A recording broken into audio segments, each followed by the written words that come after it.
வணக்கம் ஜோதி நண்பர்களே. 2025 சனிப்பெயர்ச்சி பலன்கள். வர மார்ச் மாதம் இறுதியில் சனிப்பெயர்ச்சியானது நடக்க இருக்கிறது.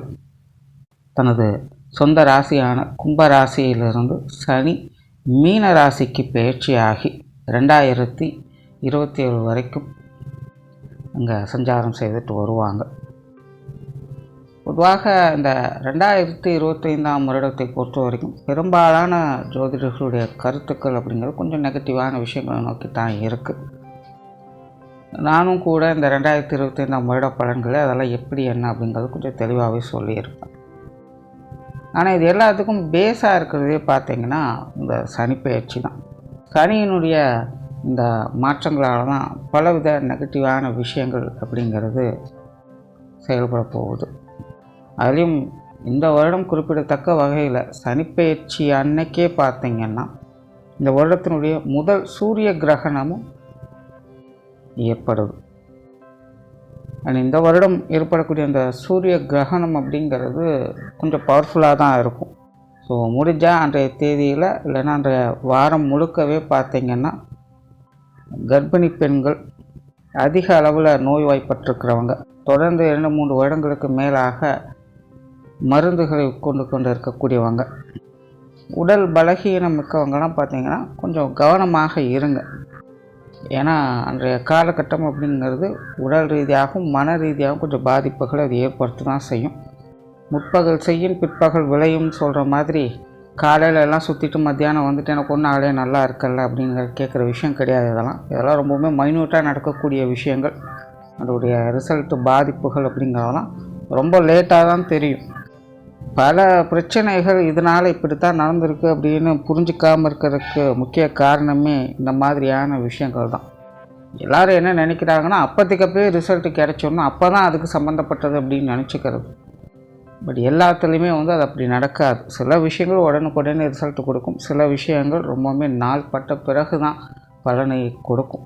அந்த மாதிரி தான் இந்த சூரிய கிரகணம் அன்னைக்கும் கொஞ்சம் கவனமாக இருங்க.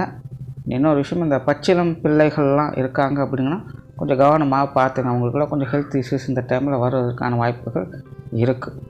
ஸோ இந்த சனிப்பெயர்ச்சிங்கிறது நடைபெற அன்னைக்கே பார்த்திங்கன்னா எவ்வளோ பெரிய வீரியத்தோடு செயல்படுதுன்னு பார்த்துக்கோங்க.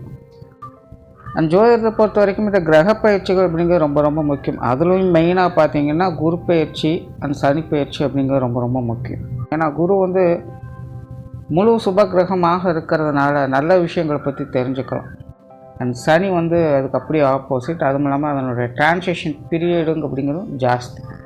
ஆனால் அது மட்டும் இல்லை, குரு பார்வை கோடி நன்மை அப்படிங்கிற மாதிரி சனி கொடுக்க எவர் தடுப்பாருன்னு பழமொழியே இருக்குது.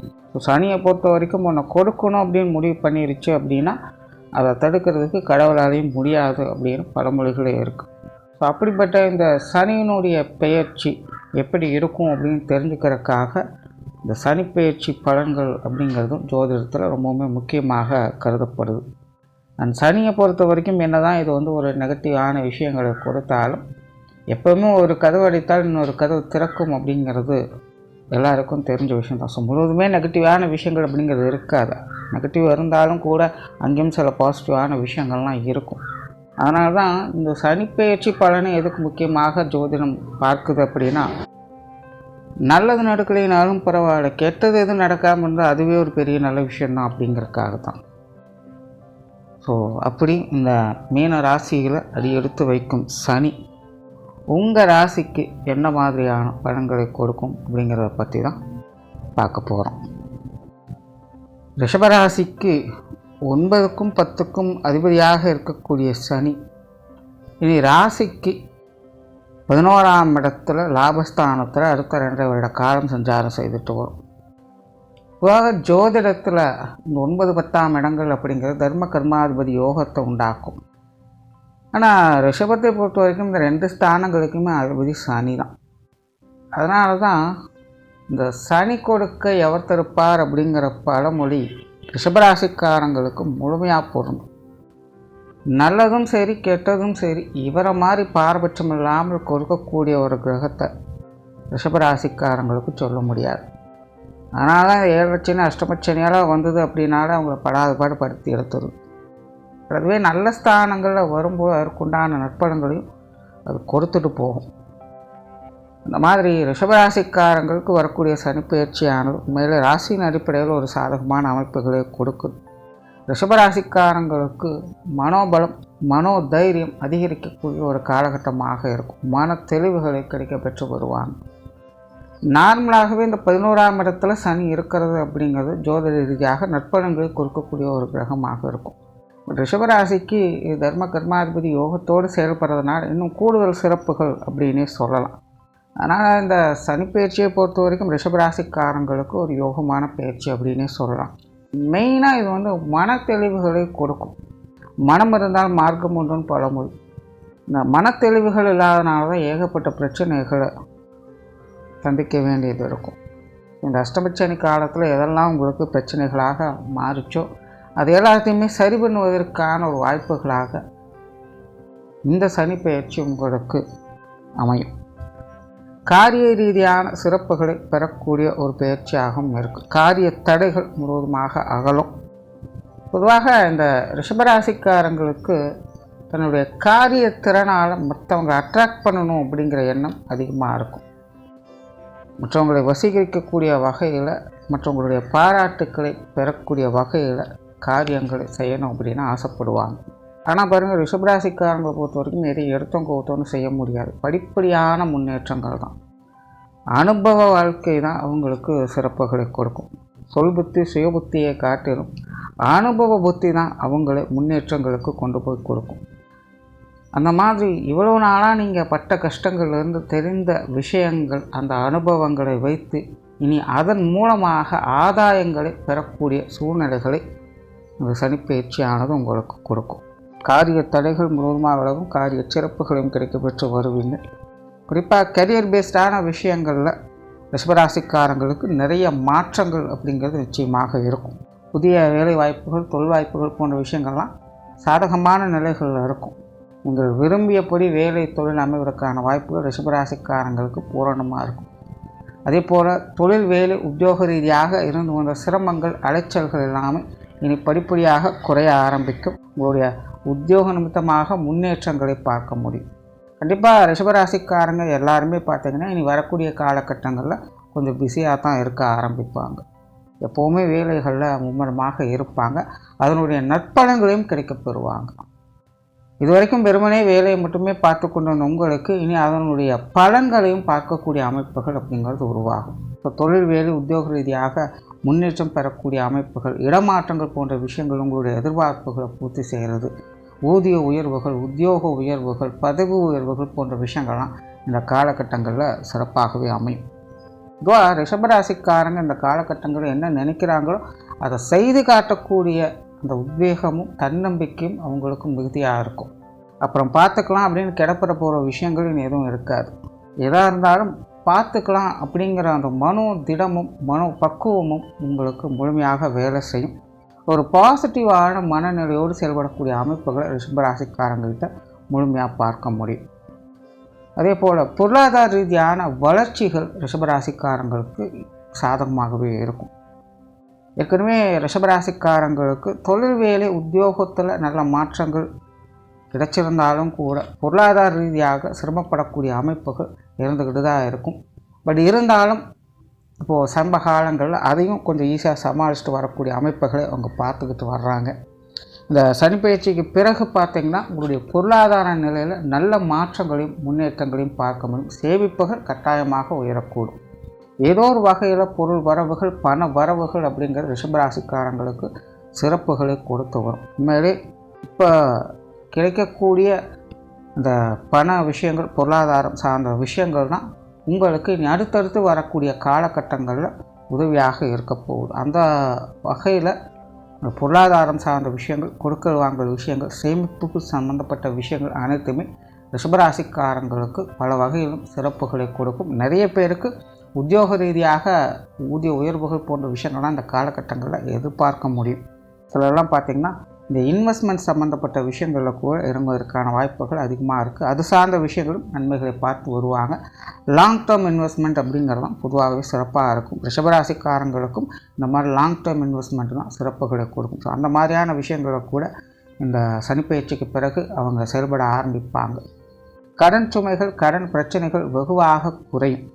சிறிய அளவில் இருந்தாலும் சரி, பெரிய அளவில் இருந்தாலும் சரி, உங்களுடைய கடன் பிரச்சனைகளை இந்த வருடம் சரி செய்வதற்கான வாய்ப்புகள் பூர்ணமாக கிடைக்கும். அதே போல் மேற்கொண்டு கடன்கள் வாங்கி சில விஷயங்கள் செய்யணும் அப்படின்னு நினச்சிட்ருக்கிறவங்களுக்கு கூட இந்த வருடம் அது சார்ந்த விஷயங்களை நன்மைகளை எதிர்பார்க்கலாம். பொதுவாக ரிஷபராசிக்காரங்களுக்கு இந்த சனிப்பெயர்ச்சிக்கு பிறகு இந்த வீடு, நிலம், பூமி, வாகனங்கள் வகையில், சொத்து சுகங்கள் வகையில் கொஞ்சம் சங்கடங்கள் இருக்கத்தான் செய்யும். அதாவது உருவாக்குவதை காட்டிலும் ஏற்கனவே இருப்பதை கொடுப்பதற்கான டைம் அப்படின்னு சொல்லலாம். ரொம்ப நாளாக வீடு ஒன்று இருக்குது, விற்கணும்னு நினைக்கிறேன், முடிய மாட்டேங்குது. ரொம்ப நாளைக்கு முன்னாடி நிலங்களை வாங்கி போட்டேன், விற்கணும்னு நினைக்கிறேன், இப்போ அவசரத்துக்கு முடிய மாட்டேங்குது அப்படின்னு ஃபீல் பண்ணுறவங்களுக்கெல்லாம் பார்த்திங்கன்னா இந்த சனிப்பெயர்ச்சிக்கு பிறகு நீங்கள் விற்கக்கூடிய விஷயங்கள் அப்படிங்கிறது சாதகமான நிலைகளை கொடுக்கும். இந்த அசட் வைஸில் இப்படி கொடுக்கல் முறையில் சில சாதகமான அமைப்புகளை பெற்று வருவீங்க. அதே போல் நிறைய பேருக்கு இந்த வீடு இடமாற்றம் அப்படிங்கிறதெல்லாம் இந்த காலகட்டங்களில் சாதகமான நிலைகளை கொடுக்கும். ரொம்ப நாளாகவே இந்த இடத்த விட்டு வேறு இடத்துல போய் இருக்கணும்னு ட்ரை பண்ணுறேன், ஆனால் முடிய மாட்டேங்குது அப்படின்னு ஃபீல் பண்ணுவாங்க. ஸோ அந்த மாதிரியான ஆட்களுக்கெல்லாம் பார்த்திங்கன்னா இந்த டைமில் அது எல்லாமே ஒர்க் அவுட் ஆகிறதுக்கு ஒரு சாதகமான டைம் சொல்லலாம். ஸோ இந்த அசட் சம்மந்தப்பட்ட விஷயங்களை கொடுக்கல் முறையில் சாதகமான அமைப்புகள் அப்படிங்கிறதுக்கும், வாகனங்களை புதுப்பிக்கக்கூடிய அமைப்புகள் அப்படிங்கிறதெல்லாம் கூட இந்த டைமில் எதிர்பார்க்கலாம். அதே போல் சுப விசேஷங்கள், காரியங்கள் போன்ற அமைப்புகள்லாம் சிறப்பாக இருக்கும். இந்த திருமண விஷயங்கள் மற்றும் புத்திரபாக்கிய அமைப்புகள் ரிஷபராசிக்காரங்களுக்கு முழுமையாக வேலை செய்யுது. காதல் திருமணங்கள் கூட இந்த காலகட்டங்களில் கைகூடுவதற்கான வாய்ப்புகள் அதிகமாகவே இருக்குது. பொதுவாகவே இந்த சனிப்பெயர்ச்சிக்கு பிறகு ரிஷபராசிக்காரங்களுக்கு எண்ணம் போல் வாழ்க்கை அப்படிங்கிறத முழுமையாக பார்க்க முடியும். பொதுவாக இந்த சரியான கால நேரங்களில் சரியான விஷயங்களை கையாள தெரியணும், அதுவே சிறப்புகளை கொடுக்கும். நிறைய பேர் இந்த நேரக்காலம் சரியில்லாத நேரத்தில்தான் கண்டதையும் ஆசைப்படுவாங்க, கண்டதையும் நம்புவாங்க. கடைசியில் பார்த்தா ஒன்றும் நடக்கலை, எதுவும் வரல அப்படின்னு வெக்ஸ் ஆகிடுவாங்க. காலம் நல்லா இருக்கும்போது அதை பற்றின சிந்தைகள் இருக்காது, அப்போ போய் வெறுத்து போய் எல்லாத்தையும் வேண்டாம்னு சொல்லி ஒதுங்கி இருப்பாங்க. ஸோ நேரம் கூடி வரும்போது நல்ல விஷயங்களை நடங்க, நல்ல விஷயங்களை செயல்படுத்துங்க, உங்களுக்கு நன்மைகளை கொடுக்கும். ஸோ ரிஷபராசிக்காரங்களை பொறுத்த வரைக்கும் இது உங்களுடைய காலம் அப்படின்னே சொல்லலாம். இப்போது சமீபத்தில் ஒரு படத்தில் கூட ஒரு டயலாக் வரும், இது ரிஸ்க்கை தாளிக்க வேண்டிய நேரம், சும்மா இருக்க வேண்டிய நேரம் கிடையாது அப்படின்னு சொல்லுவோம். அந்த மாதிரி தான் ரிஷபராசிக்காரங்க இப்போ நீங்கள் எடுக்கக்கூடிய முயற்சிகளில் தான் உங்களுக்கான நற்பலன்கள் அப்படிங்கிறது. கால நேரம் சரியாக இருந்தாலும் சனியை பொறுத்த வரைக்கும் கர்ம பலனை தான் கொடுக்கும். கால நேரம் சரியாக இருக்குது அப்படின்னு பலனை கொடுக்குறவர் சனி கிடையாது. நம்ம என்ன காரியம் செய்கிறோமோ அதற்குண்டான பலன்கள் தான். ஸோ அந்த மாதிரி இப்போது சனியினுடைய அமைப்பு சாதகமாக இருக்கக்கூடிய அந்த காலகட்டங்களில் நீங்கள் எடுக்கக்கூடிய முயற்சிகள், நீங்கள் செய்யக்கூடிய செயல்பாடுகளில் சாதகமான அமைப்புகளை முழுமையாக பார்க்க முடியும். உங்களுக்கு மறுக்கப்பட்ட விஷயங்கள், உங்களுக்கு தடைபட்டு வந்த விஷயங்களில் நன்மைகளை பூரணமாக பார்க்கக்கூடிய ஒரு காலகட்டமாக இது அமையும். அது எல்லாமே உங்களுடைய முயற்சிகளையும் உங்களுடைய நற்காரியங்களையும் தான் இருக்குது. ரிஷபராசிக்காரங்களை பொறுத்த வரைக்கும் இப்போதைக்கு ரெஸ்ட் எடுக்கக்கூடிய டைம் இல்லை அப்படிங்கிறத புரிஞ்சுக்கங்க. குடும்ப விஷயங்கள், காரியங்கள் சாதகமாக இருக்கும். பட் இது ஒரு கலவையான அமைப்புகள் தான். குடும்ப விஷயங்கள், காரியங்கள் கொஞ்சம் ஏற்ற இறக்கங்கள் அப்படிங்கிறது இருக்கத்தான் செய்யும். இருந்தாலும் பெரும்பாலான விஷயங்கள் உங்களுக்கு சாதகமான நிலைகளில் தான் இருக்குது. பெற்றோர்கள், உடன்பிறப்புகள், கணவன் மனைவி உறவுகள் இவங்க வகையெல்லாம் சில சாதகமான அமைப்புகளை எதிர்பார்க்கலாம். குழந்தைகள் சம்பந்தப்பட்ட விஷயங்களில் சின்ன சின்ன சங்கடங்கள், இழுபறியான சமாச்சாரங்கள் அப்படிங்கிறது போகும். அதாவது இதற்கு முன்னாடி இருந்திருக்கும், பட் இந்த டைமில் பார்த்திங்கன்னா குழந்தைகள் வகையிலும் சுமூகமான மாற்றங்களை எதிர்பார்க்கலாம். பொதுவாக குடும்ப உறவுகளுக்குள்ள சில நல்ல விஷயங்களை பார்க்கக்கூடிய ஒரு காலகட்டமாக இது அமையும். பெற்றோர்கள் வகையில் மட்டும் கொஞ்சம் விரயங்கள், செலவுகள் அதிகமாக இருக்கும். அந்த விஷயங்களை மட்டும் கவனத்தில் வச்சுக்கோங்க. அப்புறம் அவங்களுடைய உடல்நலம் சார்ந்த விஷயங்களும் கொஞ்சம் கவனம் எடுத்துக்கோங்க. அதே போல் மாணவர்களுக்கு கல்வி மற்றும் வித்தை சார்ந்த விஷயங்கள் ஒரு பக்கம் சாதகமான அமைப்புகள் இருந்தாலும், இன்னொரு பக்கம் பார்த்திங்கன்னா மாணவர்களுக்கு கூடுதல் முயற்சி அப்படிங்கிறது தேவைப்படும். கண்டிப்பாக ரிஷபராசிக்காரங்க இந்த காலகட்டங்களில் கல்விக்காகவோ அல்லது வித்தைகளை கற்றுக்கொள்ள விஷயங்களுக்காகவோ சில இடமாற்றங்கள் போன்ற அமைப்புகளை இந்த டைமில் எதிர்பார்க்கலாம். ஏதோ ஒரு வகையில் ஒரு இடத்தை விட்டு இன்னொரு இடம் மாறக்கூடிய அமைப்புகள் அப்படிங்கிறது மாணவர்களுக்கு உருவாகும். பட் மாணவர்கள் பர்சனலாக பார்த்திங்கன்னா கொஞ்சம் ரிஸ்க் எடுக்க வேண்டியதாக தான் இருக்கும். நார்மலாக 10% எஃபர்ட் போடுறீங்க அப்படின்னா இப்போ 20% எஃபர்ட் நீங்கள் போட்டு தான் ஆகணும். அதாவது மாணவர்களை பொறுத்த வரைக்கும் இது ஒரு நெகட்டிவான காலம் அப்படின்னு சொல்லிட முடியாது. ஆனால் மாணவர்களுக்கு தனிப்பட்ட முறையில் உங்களுடைய முயற்சிகளில் குன்றுதல் ஏற்படும். மாணவர்களுக்கு கொஞ்சம் அலட்சிய மனப்போக்கு அப்படிங்கிறது இருக்கும். இந்த மாதிரியான விஷயங்கள் மாணவர்களாக கொஞ்சம் தெளிவாக இருக்கணும். அதே போல் ரிஷபராசிக்காரங்களுக்கு இந்த வெளிநாடு சம்மந்தப்பட்ட விஷயங்களில் எதிர்பார்ப்புகள் அதிகரிக்கும். நிறைய பேருக்கு பார்த்திங்கன்னா இப்போ தான் வெளிநாட்டில் வேலை வாய்ப்புக்காக, படிப்புக்காக, அல்லது குடியிருப்புக்காக ஆசைப்பட செய்வாங்க. அந்த மாதிரியான விஷயங்கள், காரியங்களில் சாதகமான அமைப்புகளை எதிர்பார்க்க முடியும். ஆனால் அதுவே வெளியூர் சம்பந்தப்பட்ட விஷயங்களை ரிஷபராசிக்காரங்களுக்கு அலைச்சல்கள் அதிகமாக இருக்கும். அலைச்சலோடு தான் ஆதாயங்களை பெற்று வருவீங்க. ஸோ ஓவராலாகவே ரிஷபராசியை பொறுத்த வரைக்கும் இந்த சனிப்பெயர்ச்சியானது தனிப்பட்ட முறையில் அவங்கவுங்க வயது நிலைகளுக்கு ஏற்ப ஒரு அப்கிரேடேஷனை பார்க்கக்கூடிய ஒரு பயிற்சியாக இது உங்களுக்கு அமையும். உங்களோட வாழ்க்கையில் மறக்க முடியாத சில நல்ல விஷயங்களை, அனுபவங்களை பார்க்கக்கூடிய ஒரு காலகட்டமாக இது உங்களுக்கு அமையும். நன்றி, வணக்கம், வாழ்க வளமுடன்.